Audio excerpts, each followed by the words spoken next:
இன்னைக்கு நாம அசையாத உள்ளம் அப்படின்னா என்னன்னு பார்க்க போறோம். வெற்றி, தோல்வி இது ரெண்டுக்கும் நடுவுல நம்ம மனசை எப்படி சமநிலையில வச்சுக்கிறது. வாங்க ஒரு அழகான கதை மூலமா இதை புரிஞ்சுக்கலாம். பாத்தீங்கன்னா, இந்த வரிகள்ல ஒரு பெரிய உண்மை ஒளிஞ்சிருக்கு. நம்ம வாழ்க்கையில ஏற்றமும் இருக்கும், இரக்கமும் இருக்கும்.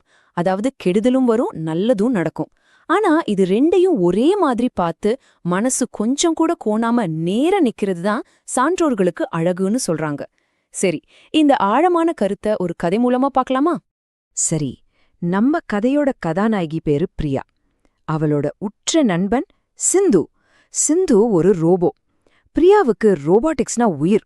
அவளை பொறுத்த வரைக்கும் சிந்து வெறும் ஒரு மிஷின் கிடையாது. அவளோட பெஸ்ட் ஃப்ரெண்ட், அவளோட உலகம், அவளோட கனவு எல்லாமே சிந்துவை சுத்திதான் இருந்துச்சு.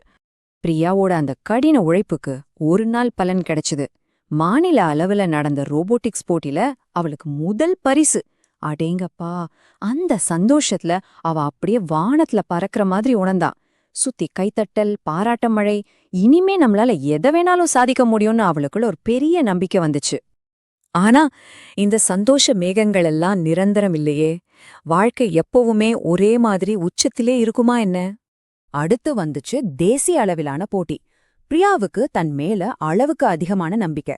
அந்த ஓவர் கான்ஃபிடன்ஸ்ல கடைசி நிமிஷத்துல சிந்துவோட கோட்ல ஒரு சின்ன மாற்றத்தை செஞ்சா. அது உண்மையில தேவையே இல்லாத ஒரு மாற்றம். அதுதான் அவளோட மொத்த கனவையும் உடைக்க போறதுன்னு அவளுக்கு அப்போ தெரியல. மேடையில ஆயிரக்கணக்கான பேர் முன்னாடி சிந்து அப்படியே நின்னுடுச்சு. ஒரு அடி கூட எடுத்து வைக்கல. அந்த பெரிய ஹால்ல நிலவின அந்த அமைதி, அது அவ காதுல 1000 கைத்தட்டல்களை விட பயங்கரமா ஒலிச்சது.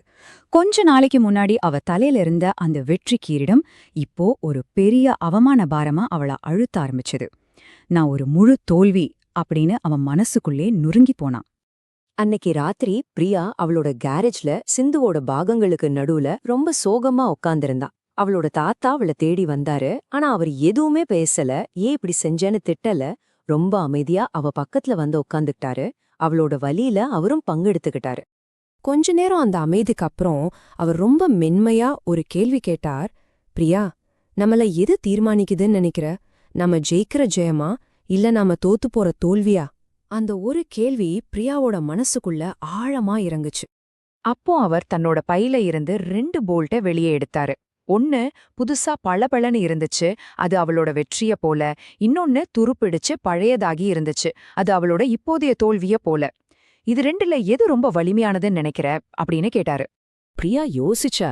தாத்தா மெதுவா சொன்னாரு, கண்ணு, வெற்றிங்கிறது வாழ்க்கையில நடக்கிற ஒரு சம்பவம், அவ்வளவுதான். தோல்வியும் அப்படிதான், அது வந்துட்டு போயிடும். அதுதான் நீனு அர்த்தம் கிடையாது.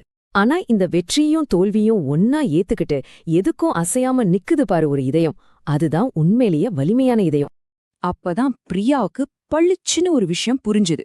ஜெயிக்கிறப்போ வர்ற சந்தோஷமும் தோக்கறப்போ வர்ற வலியும் நம்ம வீட்டுக்கு வர்ற விருந்தாளிங்க மாதிரி வருவாங்க போவாங்க. ஆனா நாம தான் அந்த வீடு, நிலையா அசையாம நிக்கணும். நம்மளோட உண்மையான மதிப்பு இந்த வெற்றி தோல்வியில இல்ல, நமக்குள்ளதான் இருக்கு. அந்த தெளிவோட அடுத்த நாள் காலை விடிஞ்சது. பிரியா மறுபடியும் கேரேஜ்குள்ள தான் இருந்தா. ஆனா இன்னைக்கு அவ முகத்துல நேற்றைய அவமானமோ இல்ல முந்தா நாள் இருந்த கர்வமோ இல்ல, ஒரு ஆழமான அமைதி மட்டும்தான் இருந்துச்சு. இப்ப அவ சிந்துவோட கோடைய சரி செய்ய ஆரம்பிச்சா. ஆனா இது தோத்துட்டோமேங்கிற அவமானத்தினாலேயோ இல்ல அடுத்து ஜெயிச்சே ஆகணுங்கிற வெறியிலையோ இல்ல. ஒரு புதிய மன சமநிலையோடு அவ செஞ்ச தப்ப நிதானமா சரி பண்ண ஆரம்பிச்சா.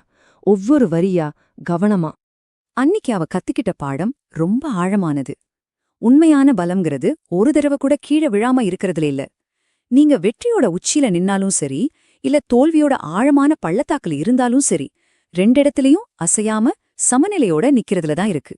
அதுதான் அந்த அசையாத உள்ளம்.